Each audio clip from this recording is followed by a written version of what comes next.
We're live. Welcome to the 19th episode of the HiFi Five. Please like this video and subscribe to the channel. Our regulars are Jay Caceres of Jay's Audio Lab, Elliot Ness, the G-Man of Bending Wave USA, and Danny Kaey unfortunately could not be with us tonight. He apparently is on a dangerous espionage mission involving a prisoner swap on a dark, cold, windy bridge behind the Iron Curtain. Our guest tonight is Randy Bingham of Rhythm Distribution, co-founder of Rhythm Distribution. Welcome, Randy. Thank you. It's a pleasure. Welcome, Randy. How you doing, Randy? Good. Thank you, guys. How's everybody tonight? Pretty good. Almost ready with my rooms. Almost ready. Almost showtime. Question number one. This week saw the watershed announcement of the industry's first seven-figure component. The Borison M8 was introduced at $1.2 million. Is the race for eye-popping MSRPs good or bad for the industry? Randy Bingham. You know, I think that, look, these guys are building these products for a reason. You know, you have Goldman has a pair of speakers that are $1.87 million. What? You have the Martin speakers that are $1.3 million. So there's other products out there. You know, the Martin speakers were shown at Munich last year, and they've already sold 4 or 5 pairs. Really? So there's a demand here for these products, and I think that if these manufacturers, if that demand wasn't there, they wouldn't be building the product. Okay, I have something to add to that, Randy, if I may. How many of these people that buy $1.5 million loudspeakers are true audiophiles? Is it really about the music? Is it really about the sound? Or is it more about, look at the stuff that I can buy? Is it about a status thing for them, basically buying product that no one else probably could possibly ever afford? And that's something that we have never really discussed. I'm not going to sit here and criticize the audio group Denmark. As you guys know, I have worked with them extensively in the past, covering the rooms at shows. I'm never going to shy away from that. But I want to say this. Obviously, they're the first ones to display a product like this, at least this year, okay, that we know that has been all over social media, Facebook, YouTube, you name it. You've seen it everywhere. But let me tell you what's coming ahead. You're going to see another $1 million loudspeaker at Expona from YG Acoustics. So that's going to be released at Expona, another $1 million loudspeaker. And then soon after that, Wilson Audio, as far as I know, is prepping an event in June, July, where they're going to unveil their new masterpiece. Is that going to be $1 million? More than likely, it's going to be a $1 million speaker. And so there you have 2 other big players about to do the same thing. I just don't want that to, I don't want this to be all about, oh, look what Audio Group Denmark is doing, because others are going to do the same thing. It just so happens that Audio Group Denmark was the first one to release this year. But to Randy's point, this hasn't happened. This has been happening in the past. Other brands have had this type of product for sale, you know? So it'd be unfair to go after Audio Group Denmark when they're not the first ones to do it. How come we didn't know about these other ones? And they're a marketing job. And if I just may share something, you know, Goldman, the Telos 8800s, they're going to be at Expona this year with the $510,000 Martins. And this might shock you, but they've sold almost 100 pair of those Telos 8800s. So 100 pairs. So sometimes when people say, well, but are they selling it or are they just building it? No, they're building it and selling it. So where is that? Asia? It's all over the world. And I believe that this year we will sell a couple here. Absolutely. I will say this though, Randy. I speak to a lot of people on a daily basis about ultra high-end stuff. Okay. And I, to this day, don't know of anybody who has a $1 million speaker in the US. Now, is it because it doesn't exist? I don't think so. I think someone must have one, but unfortunately or fortunately for them, they're not on social media. They're not on forums. They're business people. They don't give a shit about any of this, you know, the way we do. A lot of these people have the deep pockets to buy something like that. And quite frankly, you see it even here in Florida. Remember, athletes in big mansions that buy that loudspeaker to put it in the living room, and they never even listen to it because they're traveling most of the time. They didn't buy it from me. Well, and just to be there is a almost $1 million speaker in the United States. So Yeah, no, and I believe you. I'm just Yeah. wondering how many of these people are real audiophiles and not just wealthy people that needed to spend the money. I don't think, Jay, I don't think these products are necessarily built for audiophiles. I mean, there's a difference between an audiophile and a luxury buyer. Okay. And I first of all, nobody sells somebody this. You got to want to buy it. Right. My issue with this is that audio is a business of passion. And I don't believe that all of this stuff that's being made has anything to do with passion. I don't think a lot of it, I'm not condemning all of it. I don't think all of it or a lot of it has anything to do with anything. I mean, if you go back, which we were talking about before, and when the first, Uber speaker came out, when it was the Infinity reference that the IRS came out in, I think, 1979 or 1980, the majority of speakers were between $1,000 and the high-end speakers between $1,000 and $3,000. Things like Magnapans and Dalquist and Quads. And at $20,000, this was a gigantic amount of money.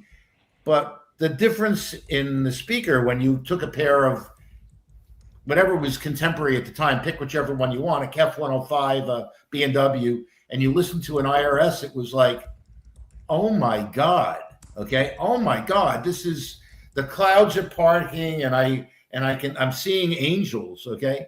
It seems to me today that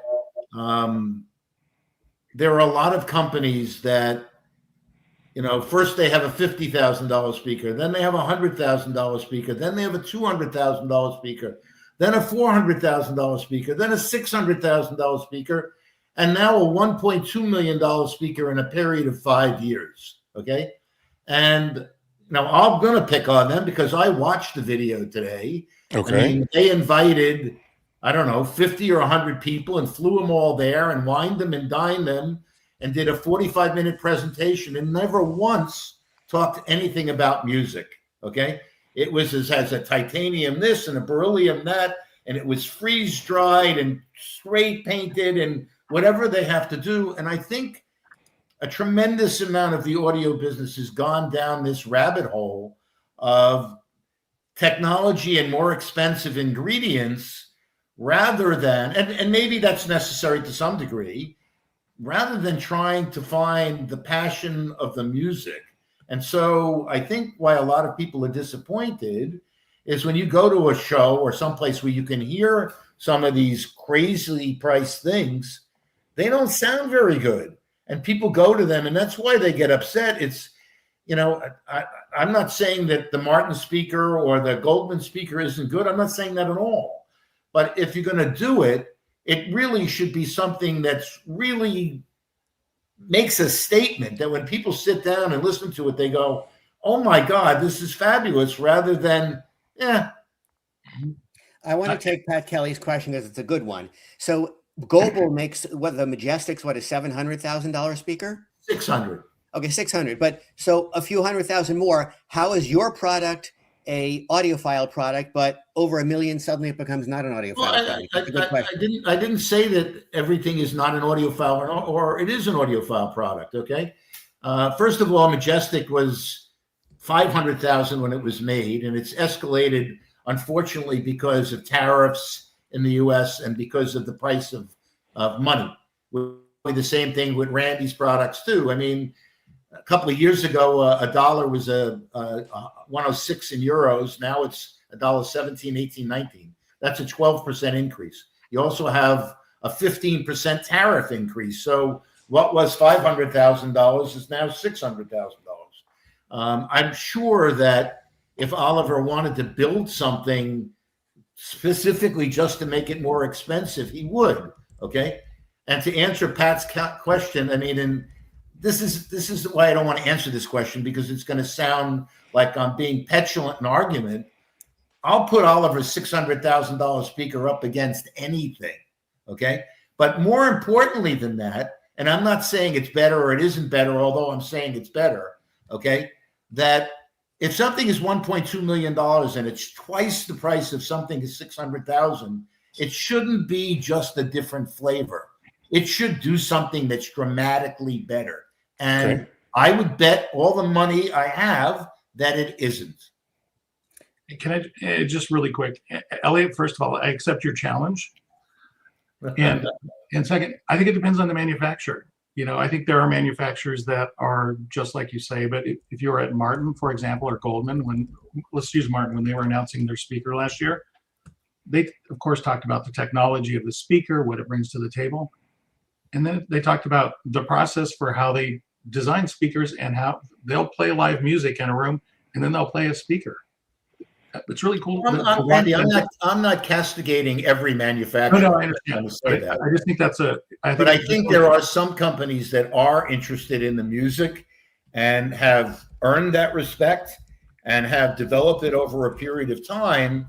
And then we have other companies that come out and it seems like they're just pulling it out of the air and throwing it there. I mean, okay, I'm going to say it. They can scream at me all you want. Okay. If you asked and took a survey of 100 people on WBF, for example, which is an audiophile community, and asked them to name the top 10 brands of speakers, I'm pretty sure that the one that came out in Denmark wouldn't make it in anyone's list. That's my challenge. Okay. Now, if you're going to tell me that Wilson is going to make $1 million speaker, well, you know what? I think they've earned that right.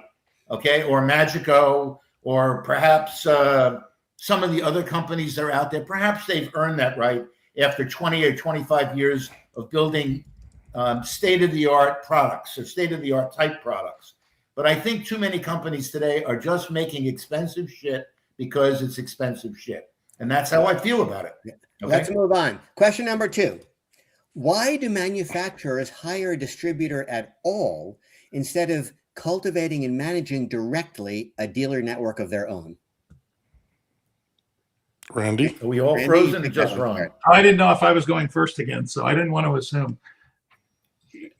Well, first of all, most distributors are only hired, generally speaking, for international companies. That's the first thing. So you won't see a company in the United States doing that because they know the market, and there's just not a need.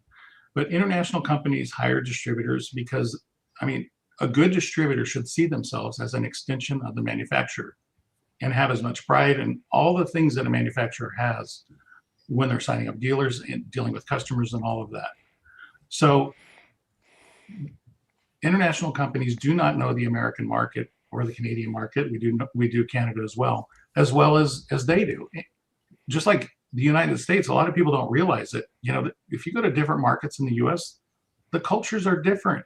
Yeah. Even going into Canada, the cultures are different, and you need to know and understand those idiosyncrasies so you can properly communicate with people, understand them, and be better for them. So that's the first part. And then the second part, there's been so many companies, we've all seen this, especially Elliot and I, and Jay, you too, where they come into the market, they sell a bunch of product, the distributor goes away, and then they can't find proper representation. And then the customer's unit breaks. What has to happen? Does it have to go back to the country of origin? All these things start to happen that gets all over everybody. And when that happens, it gets on the dealer that sold them the product, and then it gets also on the manufacturer. Like, why am I dealing with this? Okay, so let me ask a quick follow-up question then. Why did Griffin a few years ago terminate the relationship with Philip O'Hanlon as distributor? And why did recently Stavros of Ari Surat terminate his relationship with his distributor, in both cases to establish a direct dealer network of their own? Well, I can probably because it's cheaper. Okay. No, I can give you some insights. I can give you some insights about that, about the relationship being torn like that. Griffin originally was a manufacturer of pure electronics, right? They were on the map because of their amplifiers. That's all they were known for in the beginning stages, right? We know that. Then obviously they had their line stages to complement their amplification. Well, if you notice Griffin's path or journey along the way, they began to produce what? Loudspeakers, right? After that. So you started to see Griffin loudspeakers be manufactured. Turns out that all this time, when on a higher note, is being part of the Griffin distribution channel here in the US, at that point in time, they never signed up to sell speakers. They didn't want to do that. Griffin was pushing them to also motivate dealers to have loudspeakers on the floor. No dealer wanted a Griffin loudspeaker, and Griffin felt that On a Higher Note was doing nothing to get dealers to buy loudspeakers and put them on the floor. I know So Philip in his home had the Tridents. So when that happens, right? Guess what that does? The relationship is torn. The distributor and the brand are not seeing eye to eye. There's then a commitment, and Griffin is also required by On a Higher Note was required to buy a tremendous amount of Griffin product a year. When this relationship was torn at the end, I remember calling On a Higher Note, and I ended up buying a lot of Griffin product that they needed to get rid of. Well, that's only after Griffin terminated the relationship. Yes, correct. Yeah, when that ends, I bought a lot of Griffin product, and this is how I know what I'm trying to share here, what I'm sharing with everybody. So it was just a fact. The business grew, they diversified. The distributors said, no, I don't want a part of that. Like, I'm not taking your footers or cable lifters or shit or whatever else you got because it doesn't sell. And the manufacturer said, you either take it or we're done because you're important. That's where it ended. That's what happened. That's the story. And Ron, just one thing. Griffin does have a distributor in the U.S. Well, Anthony Chiarella, but isn't that more sort of a in-company distributor as opposed to sort of a external distributor? He works for Griffin. Yeah. He works for Griffin. Yes. Yeah. And Anthony is sort of a, what's the right way to put this? I don't mean it in any derogatory sense. He's sort of like a partial sales manager for them and some other companies, just like some other, like Aldo does for Estalon and other companies. And I guess Gary Leeds does for a couple of companies too, rather than they have one guy. I think part of the Griffin thing, and I'm not sure of this, and this is hypothetical, but if you go back 30, 40 years, there was a lot of combination automobile dealerships too. And eventually they all went away. And part of it is when a company's doing marketing and promotion, they want the customer to have all of those things. And so they perhaps want a guy that's really motivated by only one brand. Elliot, you froze there. Let me go to Randy for a quick follow-up. Randy, do manufacturers care about preserving their dealer network, or when an order comes in, the reality of the industry these days is that the manufacturer is happy to get the order and they don't really want to ask too many questions about how that order came in? Do you think manufacturers care about preserving the dealer network? Well, as I've worked for manufacturers, and it's the sales. Most of this stuff always goes back to the person. So when I was in sales working for several companies, I was very attached to the dealers and I was always communicating with them. I wanted to know if I heard a dealer in Florida was working with a customer, because when bigger items come along, you hear about it and you talk about it. And then all of a sudden I get an order for that piece, strangely enough, from a dealer in Kansas. I will call the dealer in Kansas and find out what's going on. I will check in with the dealer in Florida. So I can't speak to other people, but they absolutely should. And people that really care about long-term relationships with both the dealers and the customers and preserving all of this, they'll find out what's going on. So yes, they should care. In fact, I would argue that it's essential that they care. Question number 3. How difficult is it for you distributors to find qualified retailers in the US for high-end brands? Elliot? Well, I certainly wasn't very successful at doing it myself. Having a speaker line that at the time started at $80,000 was a lot more difficult than I thought. And then I blame that on me, because when you look at real estate, what real estate costs and what the commitments to brands are, 20 years ago it was a little different. But if you're a big brand, whatever, it's B&W, Wilson, Magico, the days of having one pair of speakers on your floor and representing these companies doesn't exist anymore. They won't let it happen. So if you're a dealer and you only have so much space, buying, whether it's Gerbil or Martin or whatever you want to talk about, these are not easy things to move in and move out, the big ones particularly. And when you're showing a six-figure loudspeaker or above, it really needs to be placed in the room properly and have everything addressed and dressed with it and set up. And you just can't roll it in and roll it out in 2 seconds and do it any service. So it is hard. There aren't that many quality brick and mortar stores around.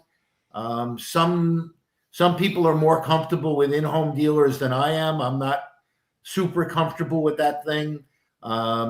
If I want my product shown, I want it in a store that people can walk in and actually see it, not in some neighborhood that they have to make an appointment. There's more to this business, a lot more to this business than the small audiophile community. And just from my own experience, there are a lot of people that come in that buy audio gear all over the country that no one would call an audiophile. There are people that come in and they like music. They see something, sometimes they get blown away by something and they buy it, but they're not reading magazines and they're not following blogs and they're not watching us. They just want something nice. And that could be any of these brands if they walk into the right store and they see it and they listen to it and they like it. Jay, you see a lot of dealers. You go to various events. What kind of variability do you see among the dealership community? Well, I think part of the issue here is, number one, to Elliot's point, actually, the quality of dealers is really, really, really diverse. You got those dealers that are real dealers, meaning they have real bills, real overhead. You know, they have employees. They got to pay vacation. They cannot afford to discount products, right?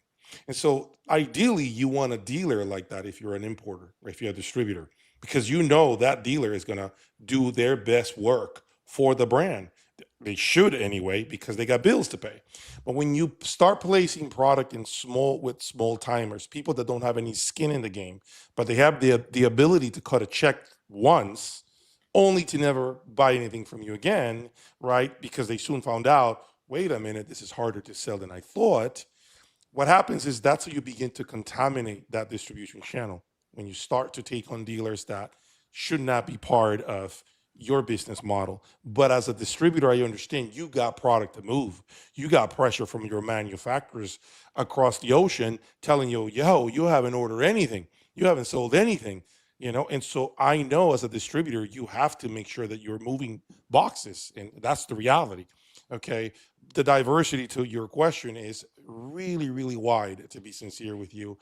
But this is why the doors have been open to small dealers, because I think people are all about the deal, which is something that we've already talked for, I know, many times. I don't want to go there, but because it's all about the deal, that's the reason why the small dealers are coming aboard. But that's also killing, in my opinion, product reputation.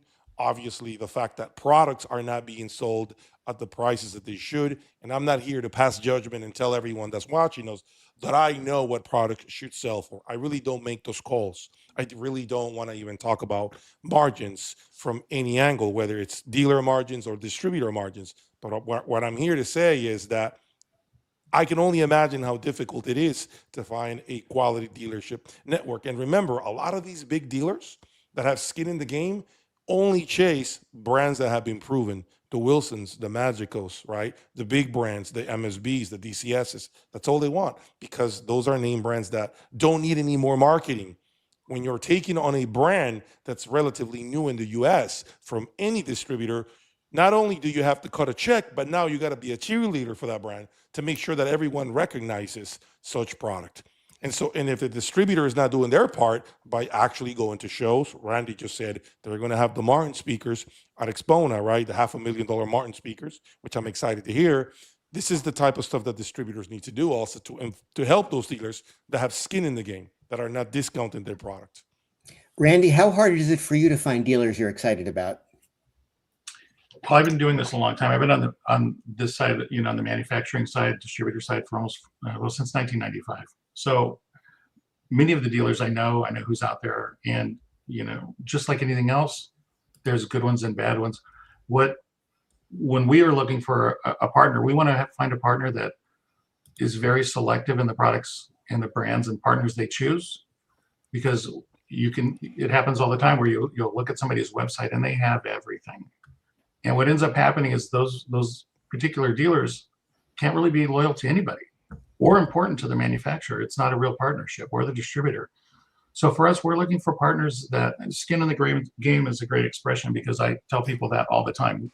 We want to look them in the eye, know that they have skin in the game. And if it's a dealer I don't know, we will spend weeks on the phone before we do anything. I got to come see his place. I have to understand him. I want to understand his ideology. Why does he want this brand? Is it really for the right reason, or does he think he has a sale? And I think it was Mike I saw that said something. There's just a lot of variables. So you got to, as a distributor, you have to understand the products you're selling, and you have to make sure you pick the partner that's going to best represent the product you're selling, because end users are the ones that get, jerked around by that. Question number 4, Elliot touched on this already. Can high-end products be properly represented by non-traditional dealers such as home dealers? Yeah, I think they can, but that's kind of an exception.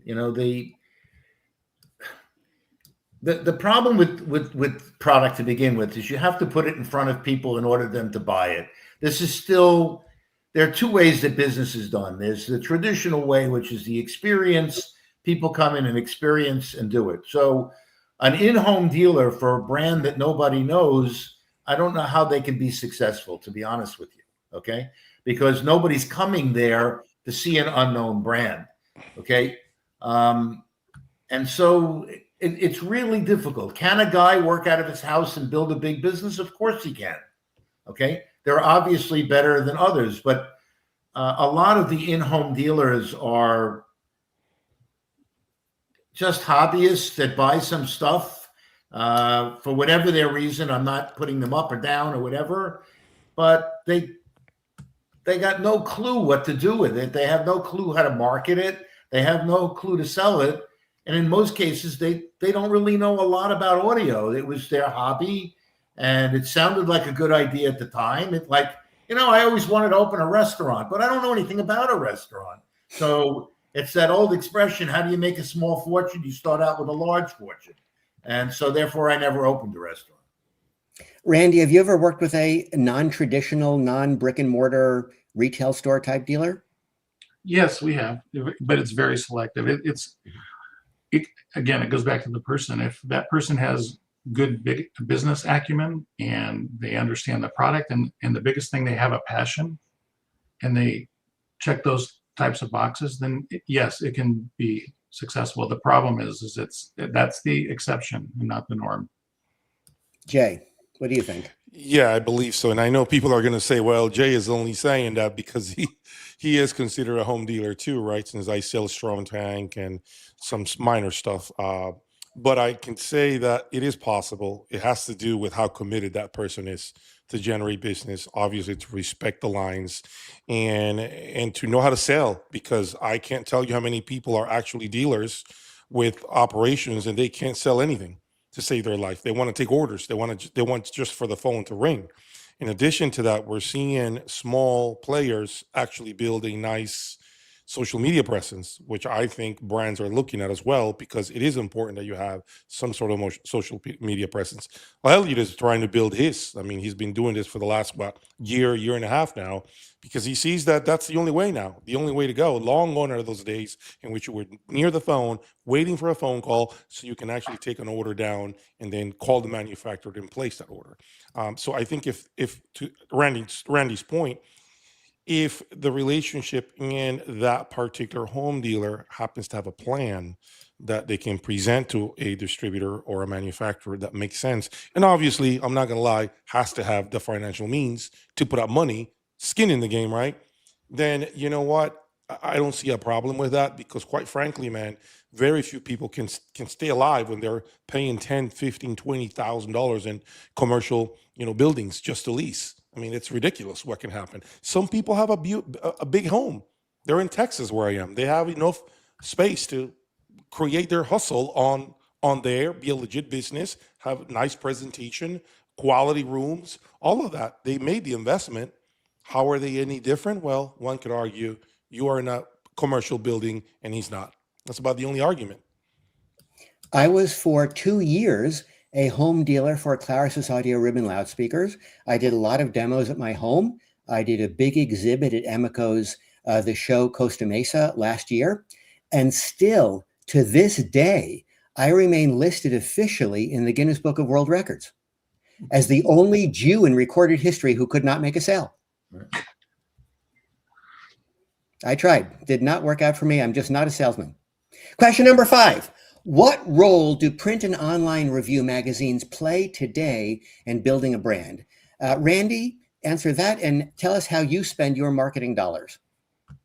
Well, for us, the whole process of creating a brand, it's truly a multi-pronged approach. I mean, advertising is truly a part of it. Shows are a part of it. I mean, we spent like $250,000 at Expono last year. We had 5 rooms. We pushed in deep for that because it was an important show, and we wanted to have our products shown and to where people could come in and you could hear a $1,000 Martin, or you could hear the $120,000 Martins. So reviews are a part of it for us. As is advertising, networking, blogging. And the dealers. A minute ago, Jay said, a lot of dealers will sit there and or home-based businesses will sit there and not really do anything to create their business and how their success is created or not created. And that's one of the most frustrating things, because it can be just a regular home-based business or a standard dealer who does the same thing that might have worked 20, 25 years ago, and they don't do anything active to change their business model and be responsible for how their business is turning out. So as far as the advertisers and stuff go, we do all of it, and reviewers. So we get reviews, we do all of that. And just, I know you guys have talked about reviewers on here. I've watched most of the shows. Just to be clear, I've been with companies where we weren't doing any advertising, and if it was a newsworthy product that had some legs and some buzz was created about it, I never had a problem getting a review or having somebody come up. Even our first year in business, Expono, nobody really knew a lot about us. They knew me, they knew Craig. I said, hey, come up, and if I saw Robert Harley or Jim Austin or anybody in the halls, I'd say, come up and check out our rooms, and they would. And we weren't advertising, so I kind of answered both questions. Mm-hmm. Elliot? No, I think I've asked and answered this a lot of times. Look, there's brand recognition, and I think the basic generic type thing of consistency over a period of time doesn't really hurt. It's hard to quantify those things. I mean, if you start from scratch with something like I did with a brand, you got to do something. I mean, nobody ever heard of it. So I did advertise in the magazines and did a bunch of things. So when the name is mentioned, people at least know what it is. I just think that all of this has changed, and we've talked about it before. Depending on how you want to spend your dollars and how you do it is the way you do it. I think that, in my opinion, I've done enough of that. There are other things that I want to try and do that hopefully can bring more immediate results, and that's what I'm working on. Jay, where do you see manufacturers and distributors spending their marketing dollars? Social media, and that's not to say that magazines may not work for them. I think, to Randy's point, if he feels it's been definitely a great investment when it comes to his marketing dollars to be in a magazine, great. That's awesome, if it works for him. But the narratives have been different. We know that by now. Now, I'm not going to make this a negative conversation about magazines. I don't want to replay that tape. But what I think is social media and creating their own platform, I think, is the best thing right now. So, but the problem is this, and many people don't know this. I think Elliot's starting to find out now. It takes real money to build a social media presence and a lot of work. But I think if people began to hire, video editors, hire on-camera equipment, figure out when they can film a video or two a week, and program themselves to do that, they can do a lot of great marketing on their own. They really could. But it takes a lot of planning, a lot of bandwidth. Now, this is why you pay someone to obviously help you with that, right? So you can just turn on the mic, say what you got to say, and have someone make the video and the post and Instagram and YouTube for you to get you to actually generate views and get eyeballs on your brand.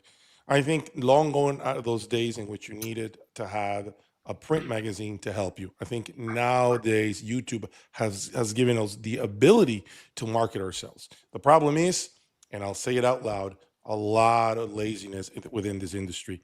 A lot of fucking laziness. There's a lot of that shit going around. One of the reasons why I have been, and I don't want to say I'm the most successful guys. I don't want to say that. But one of the reasons why my business has thrived is because, man, I am not a lazy person. And I will call and text and find out where my clients are at, what they need, how can I help you, and on top of that, shoot video content, all of the shit that I got going on. And some brands have gotten used to the past. As I mentioned earlier, sit by the phone. Hopefully a client will call in, take an order down, keep eating, your Doritos and keep watching YouTube videos and then wait for the next call. And while they're doing that, I'm making calls and generating sales for me. Another aspect of social media is the audio forums. And the full disclosure, I'm co-owner of WhatsBestForum. So obviously I'm biased and this is my own self-interest. But the reality is a number of brands have built their businesses on the backs of enthusiastic natural users groups on What's Best. So social media is, the forums are part of social media. Question number 6. What are the attributes of a good distributor? Oof. Can I answer that? Please. I think the attributes of a good distributor is not to sell to people in Malibu. Well, I'm gonna. Why not? Patrick. Hey, Patrick. No, Okay. No. Why not?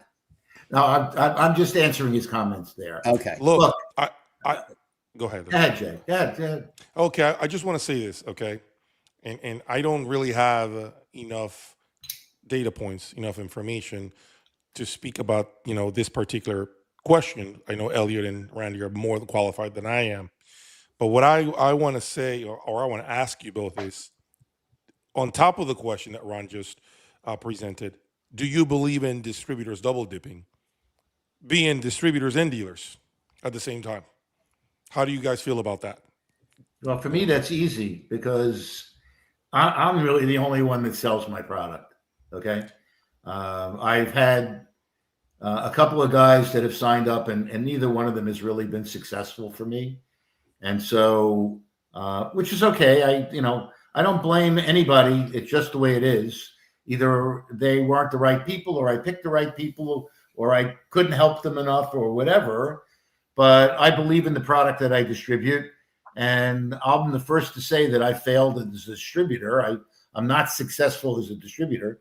I've been successful with the brand as a dealer, and that's okay too. I mean, it's a high-end brand. It's not going to sell thousands of things. All of it is about relationships, and I'm sure Randy is much more qualified to discuss this than I am, because he's been on that side of the business for, I don't know about his whole career, but a majority of his career. For me, it's kind of a new thing that I started when I started to bring Gerbil in. But even my plan when I brought Gerbil in is I was going to be the dealer in the Southeast. And if I could find somebody in, the Northeast and maybe wherever else I would do, that I would do that. It didn't work out that way. It's okay. I've done okay. Can always do more. But I'm also probably my own worst enemy there because I really don't want to put anybody on for my speakers that unless they actually love them and believe them and they're going to make them preeminent in their place. And if they're not going to do that, then I don't feel it's important that I have them. Randy. I think the job of a distributor, especially here for Rhythm, it's very important when we pick a dealer and choose a partner. They're doing X number of dollars in speakers or amplifiers, whatever the category is that we're wanting them to carry in our product. We want to make their pie bigger. What a lot of distributors do, I think, is they go in there and they just want to kind of kick brand A out and slide brand B in there and kind of see what happens. They show up and they do what they do. For us, we want to move into a dealer with a product and expand and increase their business. And that's important. It's extremely important to us that we do that. Otherwise, they're just trading dollars. So, and also when we do that, it creates value for the dealer and trust and all kinds of other things.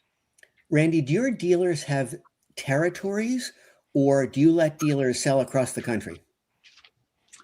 If a dealer is going to go and install a job, so if a customer calls a guy in Florida, Florida guy sells a pair of amps, for example, and they're in California, he's got to go to California. So I love it. I applaud you for that. We do not, and we'll even ship it there. So it's easier for everybody. There's less chance of risk of damage and all that. Mm-hmm. But we will not, under any circumstances, any drop ship that happens, I will call the dealer and find out what's going on. No, I'm confused. So dealers do have territories that they are limited to, or they don't? Well, you're saying a dealer can sell across the country. Well, we sell different products. So my point is, whatever the product is, if they're going to fly there, or if they're going to travel there and install a big system, they can sell it. Yep. So I dealers love are competing. So all dealers are competing with each other across the country. No, they're not. And the reason is because not all dealers are willing to do that. Okay. But okay. And that's important, but that's an important point. The guys that are really good will do that. They'll make that investment. They'll do those things that are different than another dealer. Some dealers will just sit there in wherever they are, and they'll just it's just too much work. Yeah. And if I have a dealer in Nebraska that's selling a bunch of stuff and he'll fly there, you can have that because he earned it. Yep. That's exactly it. You can't drop the ball in a sale because you got a lazy dealer next to a customer that could be actually a buyer of a product. And so you drop the ball with that sale because you got the wrong salespeople there near that customer. So I agree with Randy, and I love the fact that you're open to that. It's just, but of course, you got to be a lot more nuanced. You got to get in touch with this dealer, figure out has that person sat at a dealer for an hour or 2 hours, because at that point it's unfair if someone else is going to make the sale, unless the dealer that did the audition feels like the customer is asking for too much. And maybe the other dealer is like, you know what, I'm willing to travel. I'm willing to do X, Y, and Z. And the other person is only willing to do A, B, and C. So I like that about your business model, Randy. Okay, I want to ask Randy. Randy, go ahead, because I want to ask a follow-up. Yeah, I need to add something that's very important. This type of situation is not done in a vacuum. I communicate with the dealers all the time. We are very, very, very in touch with our dealers. Text, just an interesting story. When Jay bought those Martin speakers, within hours, 6 dealers, and I told Jay this when we spoke on the phone, we were out texting and chatting with each other. We knew. So I'm very open with the dealers. They're open with me. And when something like this goes down, it doesn't get to the point where it's getting drop shipped and I don't know what's going on because I'm that involved with the dealer. I just want to clarify I want a crisp answer. So if a prospective customer in Oregon goes to his local or her local Oregon dealer, has a demo, the Oregon dealer spends a few hours with the person, and then the Oregon customer says, thanks very much. And then the Oregon customer calls all your other dealers around the country, and there's somebody in North Carolina that'd sell it to him cheaper than the Oregon dealer. Do you let the North Carolina dealer sell that product? No. Yeah. You can't. But that's a different scenario than what circumstance. We're talking about. Yep. Okay. Elliot, how do you handle this? Do your dealers have specific territories, or they can sell across the country as well? To be honest with you, Ron, the territorial thing of almost the whole audio industry has been gone for a long time. Okay. The bigger question is, and I agree with Randy, that if you're in community, look, I have, whether I'm a distributor or a dealer, I'm in communication with all of my partners. I don't have a zillion lines. So if somebody comes in and I show him a Riviera, for argument's sake, I always find out who my customer is. I find out where they're from. Okay, I want to know where they're from first, almost, before I know anything else. I mean, I'm in Florida. I get tourists. So if a guy's, his wife is at the hairdresser and he's down for 3 days and he lives in Cleveland, okay, most likely he's not going to buy from me. I mean, it's possible that he does, But if I'm going to spend the time with him, I find out his name, I get his phone number. And one of the first things I do is I call my distributor or manufacturer and say, hey, look, I spoke to Randy Bingham today. He lives in Arizona. I spent 4 hours with him and I showed him the Goldman Telos. I don't know the numbers, Randy, I'm faking this, 2800s. And I'm going to deliver him. If he buys them, just keep in mind that if somebody else calls you on this, that I saw him first. And that's what happens all the time. And I try to, I've learned to protect myself, okay? And if I had a dealer that was doing that, okay, if my dealer in Seattle did call me and say, I spoke to a guy in New York, or I spoke to a guy in Georgia, he flew into my place and I spent hours with him, okay, well, it's going to be your sale if he buys. I don't want to, either me personally, as a dealer or a distributor, I don't like taking other people's food. You know, I don't think it's fair. If you do the work, you do the job. On the other hand, there are dealers around the country that have 100 products that will ship a box to anybody. They'll sell, nuclear weapons to terrorists. It doesn't really matter. And I think that's bad for the business. Just remember one thing, though, with the delivery stuff. When you as a customer are shopping for the lowest price in the world, okay, and I say this to my people, there's a difference between retail and wholesale. At some point, you get out of retail and you become wholesale. And I don't have to talk price, but I'm going to give you an example. If you reach a certain point, okay, I'm not flying to Arizona to install them when you're only paying a wholesale price. If you want the service, somehow you have to pay for it. So if you're a retail customer, I have no problem flying to Seattle, Washington, or California. Okay, I'm going to California next month with some subs that I sold. Okay, but if if the customer, which I don't, but if the customer wanted a super wholesale price, if I was to choose to do that, he would understand that all he's getting is a box shipped. Okay, because he didn't pay for the service. And I'm not trying to be a tough guy. It's just the way it is. You can't have everything. Question number 7. Under what circumstances may a distributor sell directly to a consumer? We've talked about this a little bit, but Randy, are there circumstances in which Rhythm will sell directly to a consumer?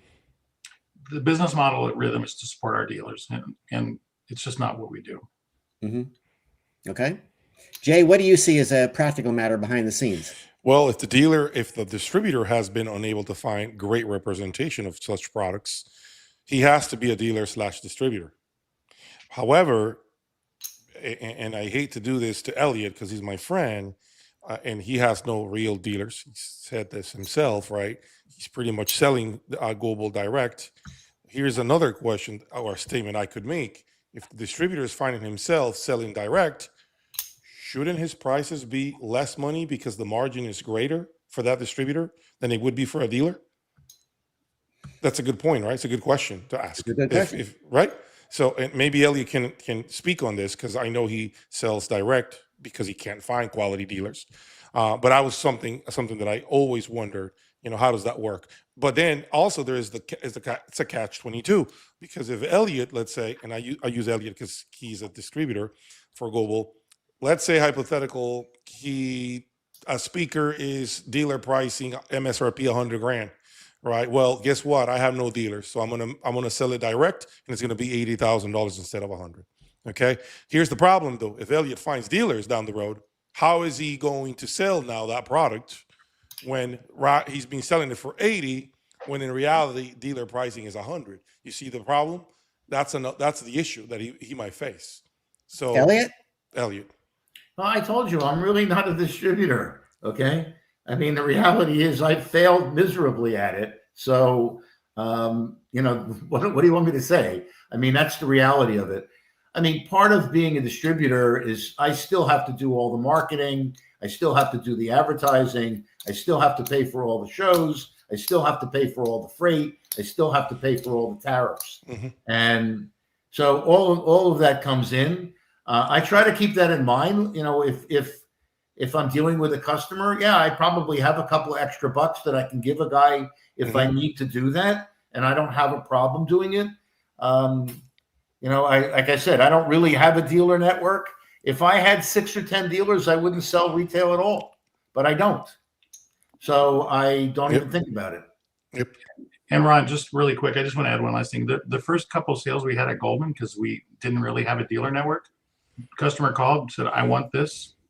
And I gave it to a dealer. And another time I had that same situation happen with another brand, and it created an opportunity for me to That's set awesome. up a dealer in the market. It's So awesome. when you do something like that, it earns you great Yeah, it does. latitude. Randy's right. It's if I had dealers, I'd give all the sales to dealers. Okay, but Ho- I don't think. You know what? I take the fifth. I'm done with the subject. I don't So want I hope that dealers that get this level of treatment by distributors actually appreciate the distribution channel. Actually do, because remember, Randy, you didn't have to give this sale to that particular dealer. You didn't have to put food on their plate. Literally, they just took the order at that point in time, right? That's Hey, right. you want to take this order down? Yeah, you'll Well, make, whatever, X amount of They dollars. did travel there, but Right, you're right. right. Yeah. But you see, but it's a lead that they didn't generate.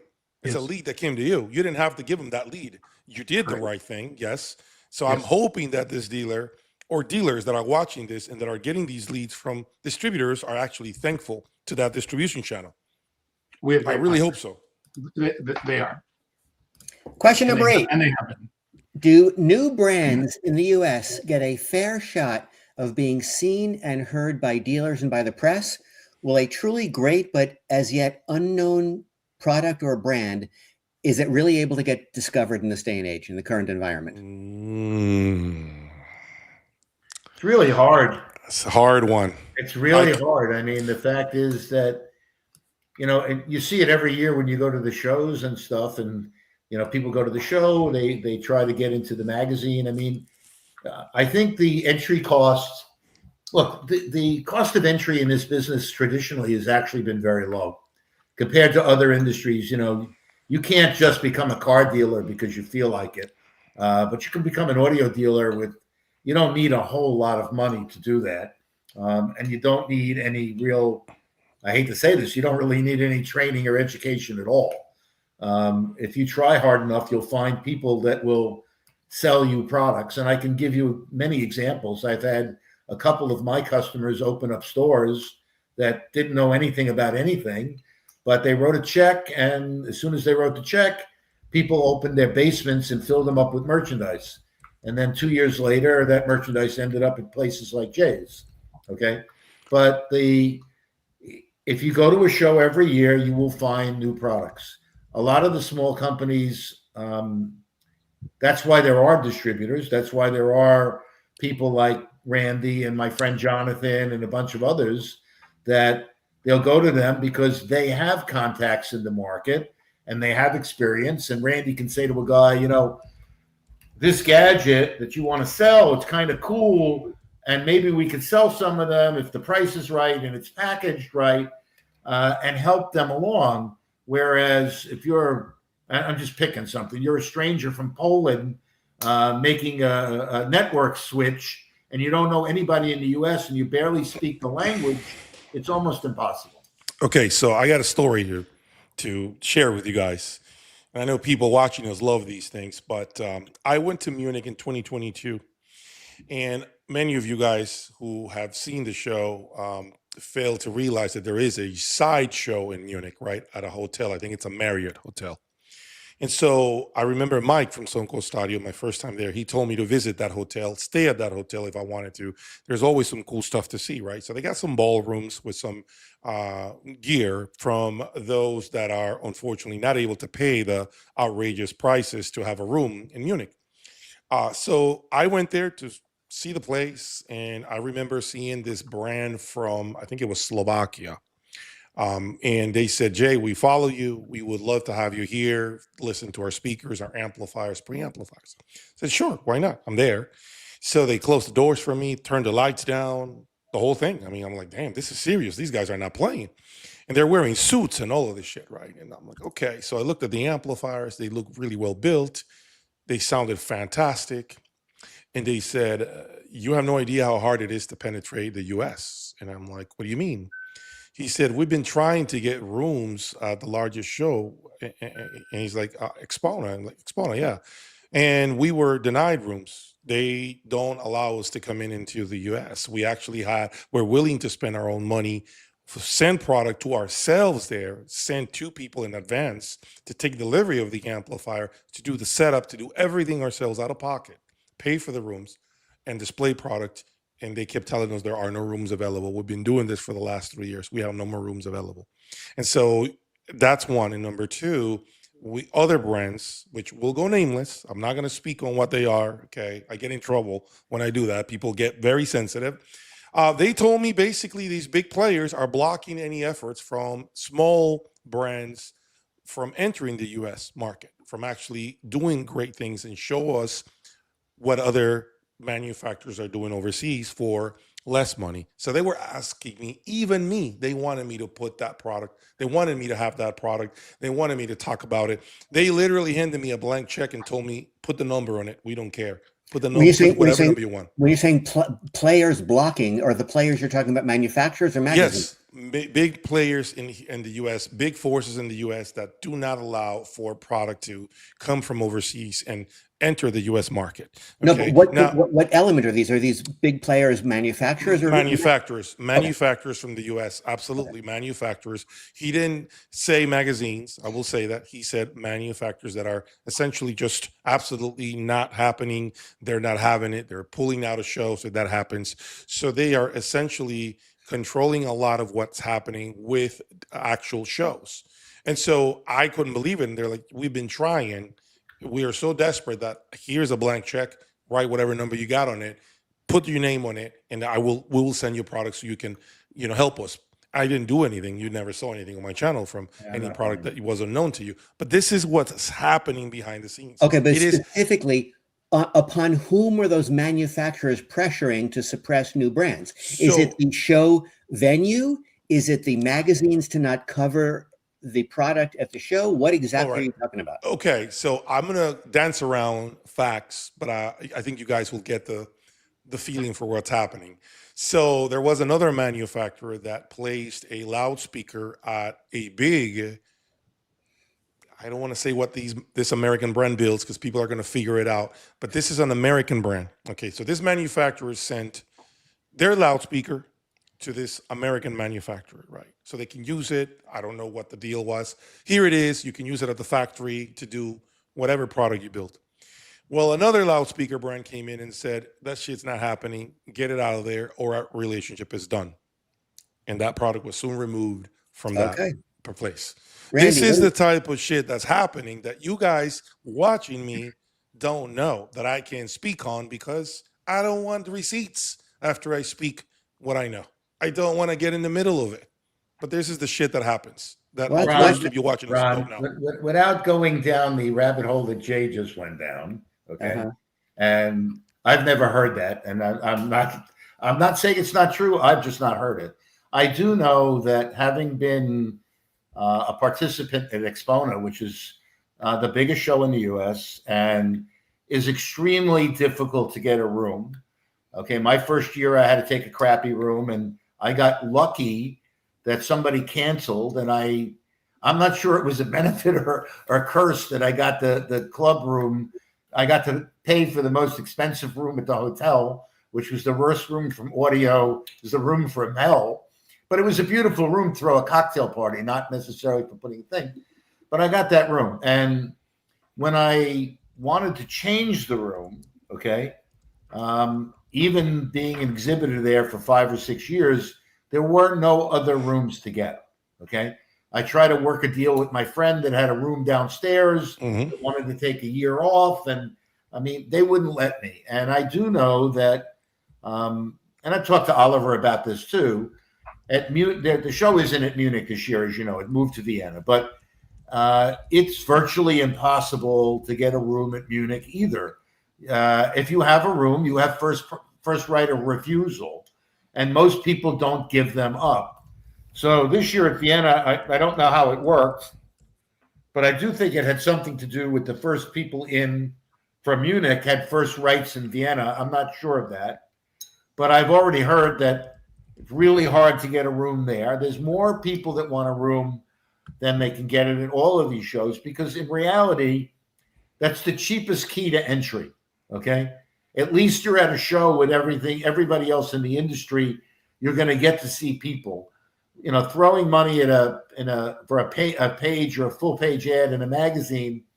And again, I'm not getting onto magazines, but it's really a crapshoot when you run in a magazine that the guy that might be interested in your product happens to have that issue of the magazine and happens to see your ad.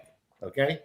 Because most people, when they read magazines, are not necessarily looking at every ad, particularly if they're not interested. Let's say you're making a DAC and there's an ad for a DAC and they're not interested in the DAC. Well, you rolled off the question, but is your point that the scarcity of rooms at shows suppresses the ability of unknown brands to get rooms? Is that your point? The inability to get rooms at the big shows is real for all brands. Okay. Randy. I think if the product's novel and has some interesting things that make it appealing, it'll be successful. If not, it's very, very challenging. Okay. I have the best case study and the simplest case study I personally know.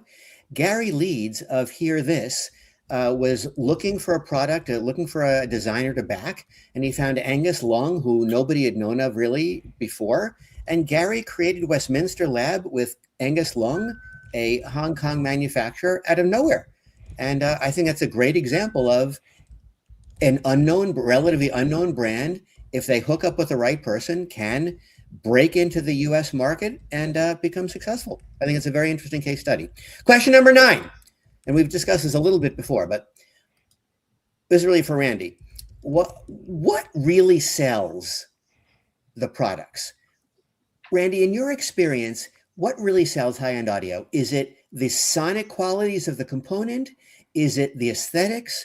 Is it the trade-in deal? Is it the price? Is it the overall deal? Jay and Elliot tend to think that the motivating factor tends to be the deal. What is your experience? I think it's the preparation, the build quality of the product makes a difference. I think the aesthetics makes a difference. But I think without question the most important thing is, does that customer resonate with that product emotionally? Because look, there's product A, and I get frustrated when manufacturers or the distributors say this product sucks and this product's good. And the truth is what we're selling here is we're selling emotional connections. And when a person, we've all experienced that. When we have an emotional connection with the system, you can't unhear it. Mm-hmm. So I think that is the most important part, and what I like and what you like might be different. I like vanilla, you like chocolate, and we both get to be right. But I can't state that enough. When we hear a system that we like, that really makes an impression on us, it's because we emotionally connected to it and it spoke to us. It's not because of the frequency response or other things. It's about the synergy of that system with that individual. Well, I think our experts here feel differently. Go ahead, Elliot. What Jay and I were talking about is not exactly what you just said. Okay. I think that the experience is the first thing that people do. Okay. The difference between sometimes people buying one product and another product has a lot to do with the price and the deal and the look. Okay. And they're two different things. All the stuff that goes on the internet and the forums and all the rest of that stuff is what the subject. New customers, when you find new customers in this business, and again, I don't know how much Randy ever worked on a retail floor, but the vast majority of the good sales that I make are people that aren't in these forums and things like that. That's a percentage of my business. But somebody walks in, I'm in an affluent area. They walk in and, hey, I'm building a new house, or my stereo broke, or I want a home theater, or whatever it is. They could be looking for directions. Okay. If they walk into my store, I play music for them on purpose, because I've learned that I don't know who this person is. Okay. The guy who walks into my store could live behind me in a $25 million house, and he could be homeless. I don't really know. But if my system is on in a big room and I play one song for him, and they give me the holy shit, this is amazing, you have the opportunity. The guy that calls you from, San Francisco, that's been to every audio dealer in the world and wants to know what your price is on a WattX, that's a whole different animal. Yeah, and just to add, so I did work retail 8 years, and I think that, you know, and I'm talking, when I state this, it's a little common sense. If somebody's looking at spending $20,000 on system A and $20,000 on system B, they're in your store, they're going to buy what system they connect with the best and resonates with them. Yeah. That's what I mean by what I'm saying. Jay- A $20,000 customer isn't going to walk in and hear $1 million system, emotionally connect to it and say, oh yeah, I'm going to get that.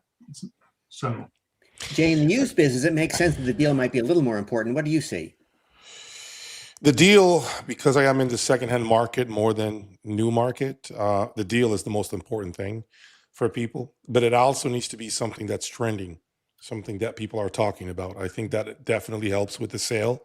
And, you know, throughout my time here doing what I do, I can say that for the most part, I lose on the sale of product if the deal isn't really right for the customer, regardless of how much they want it. Remember, there are many people selling the same thing you're selling. So if they have already established that connection with the product, which is what Randy's saying, they liked it, it resonates with them, they're looking for that deal. and if I just may add one thing to what Jay said, the oh my gosh, I forgot what I was going to say. I'm embarrassed right now. If a customer wants to buy a $1.3 million Martin, and let's just pretend he could get it on the used market at 20% less, there are customers that want to buy that at the $1.3 million because they want to have the experience of having that brand new piece. And that's true with any high ticket item. So I think that as you go up in prices, I think that that becomes less relevant. But I think there are people that all day, they go into Elliot's store, they listen to stuff, and then they start calling around and trying to get the best price they can. Right. And Jay's in the secondhand business, so most of his people already know what they want. yes, true. Okay, No, so I agree. they're looking for a deal. I mean, Yep. a lot of my clients wouldn't buy something. I mean, I'm being honest with you. I'm going to deliver a WattX piece to a customer of mine who I've had since the 1980s. Okay, if I open the box, forget about take the piece out of the box. If I open the box, he doesn't want it. I mean, it's actually it's kind of a whatchamacallit, Three Stooges when I go to his house, because he wants me to set it up, but I'm not allowed to touch it. Okay, and it's almost funny. I want to take it out of the box, well, don't touch it. And I laugh. I make fun of him. I go, well, how the fuck am I supposed to set it up if I can't touch it? Okay. And then we have an argument. I mean, this is a whole routine. It's like who's on first.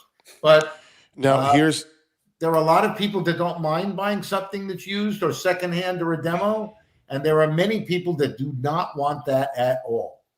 Yeah, what if you want to test it before you take it to the customer's house, which is the right thing to do? Then they lose their mind when it's like, I want to make sure that everything's Well, you have to tell them first, and then they don't trust you. So it is what it is.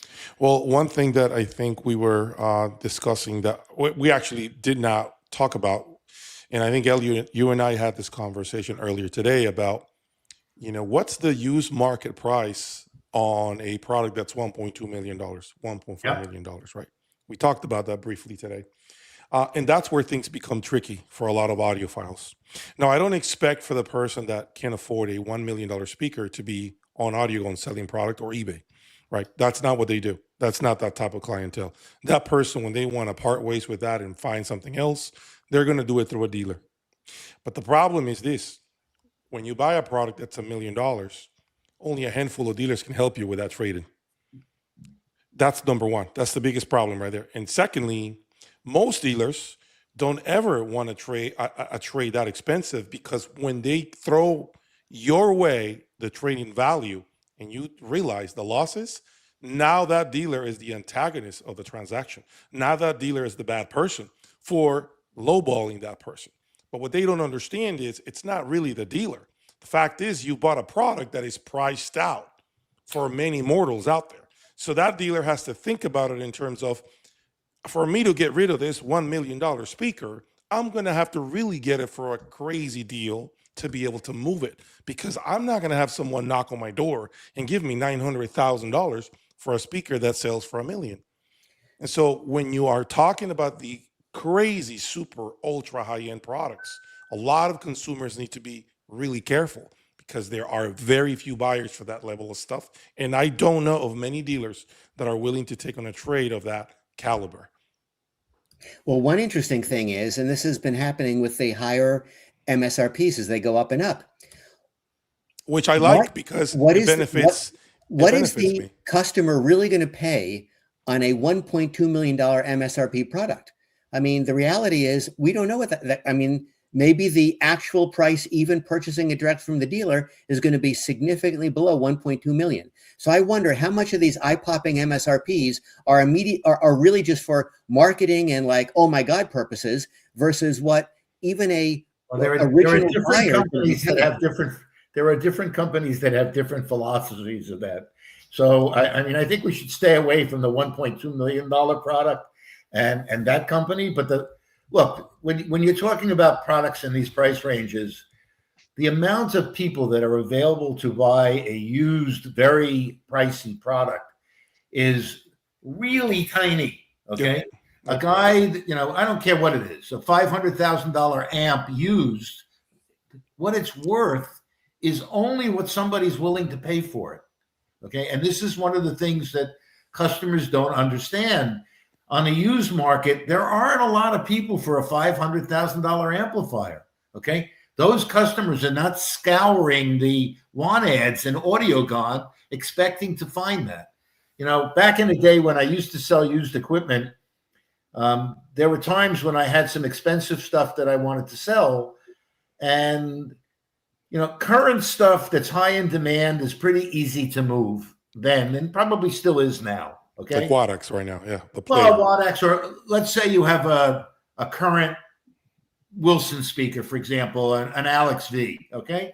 It's a current thing and it's not in pink. It's in a standard color or something. And it's a few months old. Jay could tell you better than I then, but it's going to bring a high percentage of its retail. Okay. Yes. But you then take a speaker that's not that well known, okay, and I don't want to name any of them, okay. I had one speaker that I took and traded. It was a $250,000 speaker.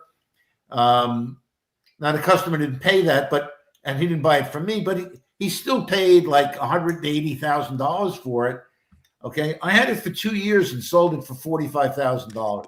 Bingo. And that was the only offer we got. Bingo. The only one. And we advertised it everywhere. And it's a small company. People didn't know about it. And the guy that wants to buy that used $200,000 speakers, the guy that wants to buy a $20,000 pair of speakers new. And maybe he'll stretch to 40, but he'll never buy a new one, never have a new one at all. So I think the guy who buys a $1.2 million speaker might as well pay retail because he's going to own it for the rest of his life. Agreed. And look what you just said, $180,000 speaker that you ended up selling 2 years later for $45K. So think about the depreciation or what it's worth to someone else once it goes through the first set of hands, right? And the opportunity costs. Right. So think about a speaker that's $1 million, right? What do I feel personally, since this is my business model, this is what I do. What do I feel I would pay for a $1 million speaker if someone called me, a dealer said, Jay, I got a $1 million speaker that's coming in on trade. The customer is looking to buy, I don't know, a $1.5 million speaker. I can't take this on trade because that means for me to order his, I'm going to have to come out of pocket and then probably sit on this speaker for 3 years before I turn it into a profit, right? See what I'm saying? So then they call me. What do I really pay for that? $300,000.